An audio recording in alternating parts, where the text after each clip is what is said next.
Well, Happy New Year, everybody.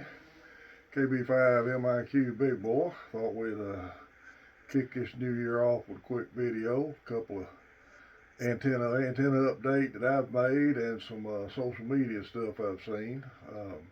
This quick update, old ham radio cat, we think gonna be fine. She's in there asleep, in the living room with her mama, so I didn't wake her up and bring her in here. But cat was pretty sick, but I think she's gonna be good. Well, hit 815 subscribers this morning. Thank y'all. I appreciate it. Glad to see y'all still like listening to me talk here. Um, if you go back to one of my earlier videos, I had won a 4-band dipole back in the summer or last spring at our ham radio club meeting. And it covers 12, 17, 20, and 40 meters. Well, the earlier pictures of it, when I won it, I thought it was a fan dipole. Actually, what? It's just 4 individual dipoles, and when I put it out, you got your top one here, and they just come down and down and down, and it worked.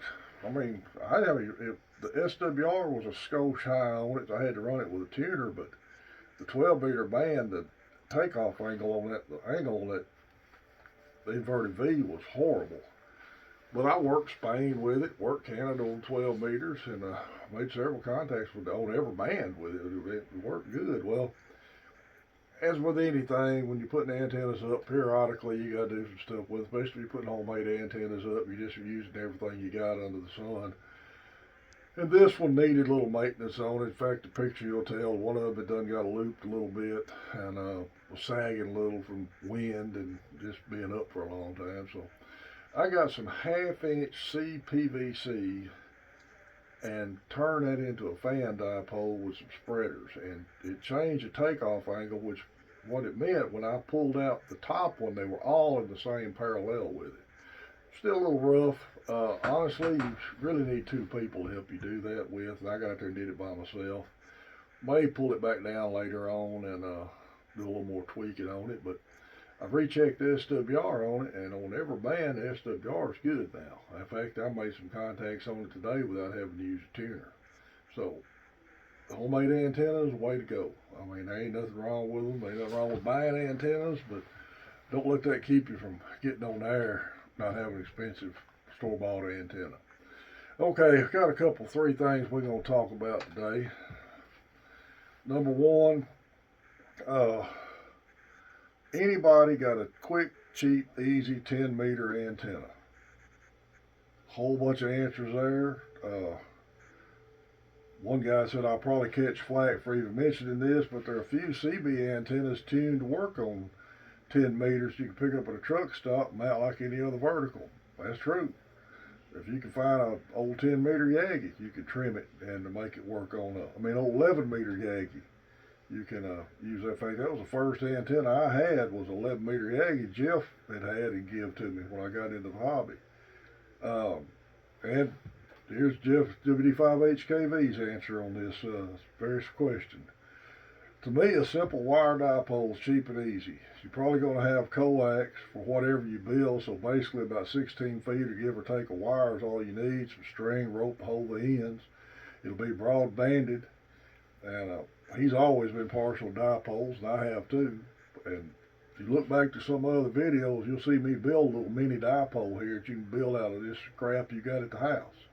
Doesn't take a lot of money. The coax be the most expensive part of it. Don't even have to have a bowline. Just feed it like a dipole, put center conductor on one leg, the braid on the other, tape it up good. It'll work. A lot of people make that loop of coax under them. I don't even do that on that type of antenna. So, be a good, cheap, easy way to get on 10 meters. Couple of questions, and guys, especially you new guys that may be watching me or think about getting in the hobby, I'm not knocking social media information to ask questions. Heck, I'm a YouTube mechanic myself.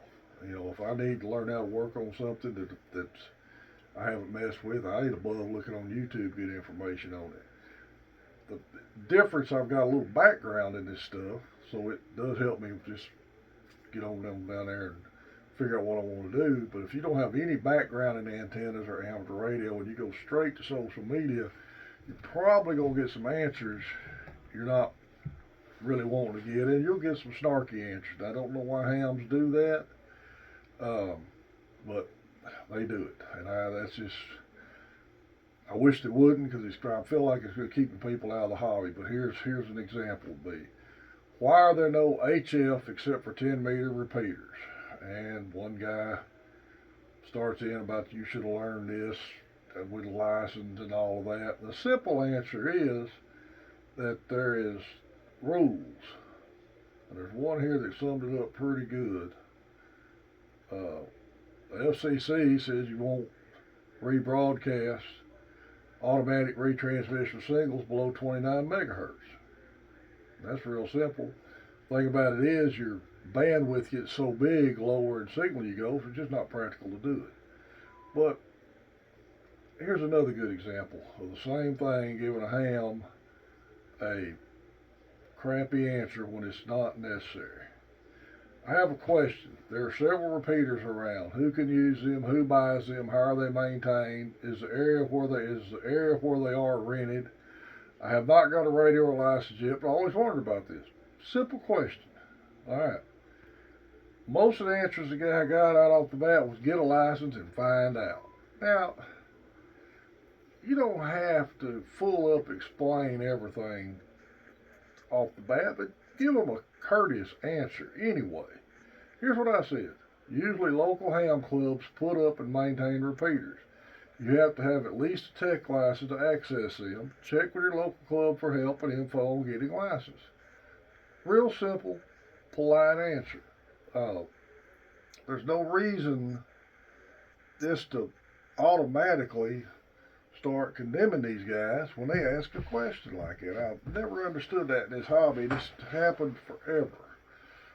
I've seen people, maybe it's the end of the year and everybody's venting it, getting it out of their system or whatever. I've seen people again trashing the no code requirements, saying that's why we have this in this hobby, and I'll argue that with anybody. I started out with code requirements, and there was the same stuff going on the band's end as there is now. I think the big thing about it now is we didn't have social media then to where everybody would know about it. The only way you knew about it then if you actually got on the frequency where it was happening. That's the only difference. Yes, if a guy asks you a question about this hobby, just give them a simple, polite answer to start with. And if they ask for more, tell them more. You can overwhelm them too much with information. Like I always said, you got the snarky answer or the NASA engineer answer. Try to find something in the middle. Now, I've said before, I don't tell people what you should do. I will tell you what I do. I will give you suggestions. But nobody knows your area and your location, limitations, finance, or anything better than yourself. So you have to make your own decision. That's why I constantly promote books to have on hand. There's an antenna handbook, and this is my original ARRL handbook.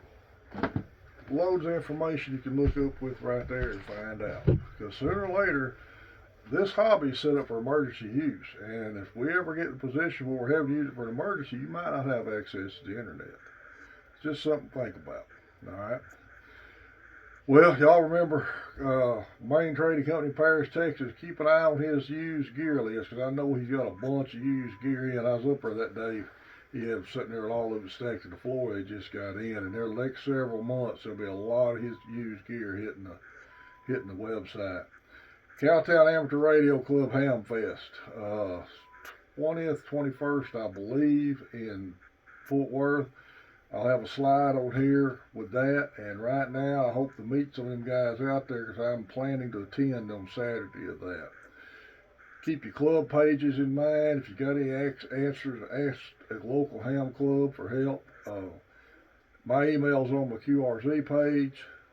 Email me, I'll try to answer your question best I can. And the main thing is get into this hobby. Just try to get into it, no matter what you want to do, and enjoy it. We're going to do a 900 sub giveaway here. Hopefully, at the end of February, we'll keep going the way we're going. Appreciate everybody who subscribed to the channel. Let me get this remote ready to go again. I hope everybody has a happy, productive new year and some good DXing, and get on there and enjoy this hobby. KB5 MIQ Big Boy, 73.